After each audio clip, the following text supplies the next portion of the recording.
వాతావరణం అయితే ఇలా ఉందండి. నిన్నంతా వర్షం లేదు, ఉరుముతుంది ఇప్పుడైతే చూడండి.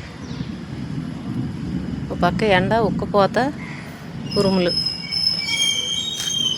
ఇది గోంగూర కోసుకుందామని ఇదిగోండి, కొంచెం గోంగూర ఉంది. ఇది కోసేసుకొని అన్నిటికి నేను ఆర్డర్ పెట్టుకున్న వర్మీ కంపోస్టు, అలాగే పొగాకులు కాడలు కూడా అన్ని చెట్లకి వేసేసాను. అన్నిటికీ వేసానండి, దేని కుదరకుండా. కొన్ని ఉన్నాయి, ఇంకా 2-3 ఉండిపోయినాయి, వేయలేకపోయాను. అవి కూడా వేసేస్తాను. ఇప్పుడైతే గోంగూర కోసుకుందాము. ఇదిగోండి, గోంగూర అయితే కట్ చేసాం. ఎంత వచ్చిందండి మాకు సరిపోయేంత. ఒక్క డబ్బాలోనే కానీ మాకు సరిపోయేంత వస్తుంది. ఈ పువ్వులు చూడండి, వర్షం పడేసరికి ఎంత పెద్ద వస్తున్నాయో. చిన్న పెయింట్ బకెట్ ఉంటుంది కదండి, 5 కేజీలు.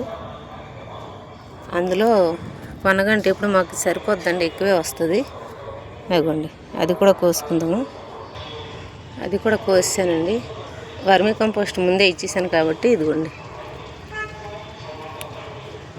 కోసిన తర్వాత ఏదో ఒకటి మళ్ళీ బలానికి ఇస్తే తొందరగా వస్తుంది. అందులో ఇప్పుడు మళ్ళీ వర్షం వస్తుంది కదా, బాగానే ఉంటుంది, తొందరగా వచ్చేయడానికి అవకాశం. ఇన్నాళ్ళు అయితే ఈ కూర ఎవరు లెక్క చేయలేదు, కానీ పనగండి కూర ఎక్కడ పడితే అక్కడే వస్తుంది. ఇది మురికి గుంటలంట, ఎక్కువ వాటర్ ఎక్కడ ఉంటుందో అక్కడ వస్తుంది అనమాట. కనిపిస్తుందో లేదో, బెండకాయ ఒక్కటి ఉందండి, గాలి వేసేస్తుంది బాగానే. వర్షం పడుతుంది. ఒక్క బెండకాయ కట్ చేసేసుకుందాం. చూడండి ఎంత పెద్దదైందో, ఎంత పొడుగుందో. కొంచెం పెద్ద కుండీ ఇస్తే బాగా పెరుగుతాయండి బెండ చెట్లు. డ్రాగన్ చెట్టుకి అయితే పొగాకు కాడలోనూ వర్మీ కంపోస్ట్ వేసానండి. దీనికి చెట్టు అంతా ఇలా ఉంది.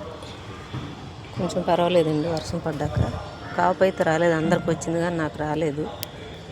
దానికోసం ఎదురు చూస్తున్నాను.